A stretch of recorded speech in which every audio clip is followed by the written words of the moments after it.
అందరికీ నమస్కారం. మనకి మల్లెపల్లి కొండమల్లెపల్లి పోలీస్ స్టేషన్ లిమిట్స్లో మనకి క్రైమ్ నెంబర్ 150/26 నిన్న ఒకటి మనం ఆషాఢ మాసం సందర్భంగా మన కాసం ఫ్యాషన్స్ కిలో చీరలు కొనండి, అరకిలో చీరలు ఉచితంగా పొందండి రిజిస్టర్ చేయడం జరిగింది. దీనికి సంబంధించి ఇవాళ నిన్న క్లూస్ టీం వచ్చేసి అన్ని క్లూజ్ అన్నీ కూడా తీసుకోవడం జరిగింది. అదేవిధంగా డాగ్ స్క్వాడ్ కూడా వచ్చింది. మనకి సస్పెక్ట్స్ కూడా మనం ఐడెంటిఫై చేయడం జరిగింది.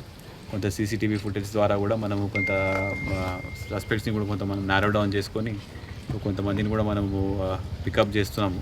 సో దీనికి సంబంధించి దర్యాప్తు కూడా డిఎస్పీ దేవరకొండ గారి ఆధ్వర్యంలో 3 ప్రత్యేక బృందాలు మనం ఏర్పాటు చేసి ఈ దర్యాప్తు టేకప్ చేయడం జరుగుతున్నది. త్వరలోనే ఇది అక్యూజ్డ్ కూడా తప్పకుండా మనం ఇంకొక 12 to 24 hours తప్పకుండా పట్టుకొని మా తర్వాత ఇన్వెస్టిగేషన్ని ముందుకు తీసుకొని వెళ్ళడం జరుగుతుంది. హత్యగా ప్రధాన కారణం ఏమో తెలిసిందా సార్? ఇంకా తెలియలేదండి, ఇంకా నడుస్తున్నది. అక్యూజ్డ్ మొత్తం మనకి అంతా అక్యూజ్డ్ అప్రిహెండ్ అయిన తర్వాత మనం ఇంకా ఫర్దర్గా ఇన్వెస్టిగేషన్ చేస్తాం. అంటే ఏమన్నా చోరీకి గురైన అంటే ఆల్మోస్ట్ ఇప్పుడు ఒక 1 lakh వరకు పోయిందన్నట్టు చెప్తున్నారు, క్యాష్ పోయినట్టు. అది కూడా మేము దర్యాప్తు చేస్తాం. Thank you.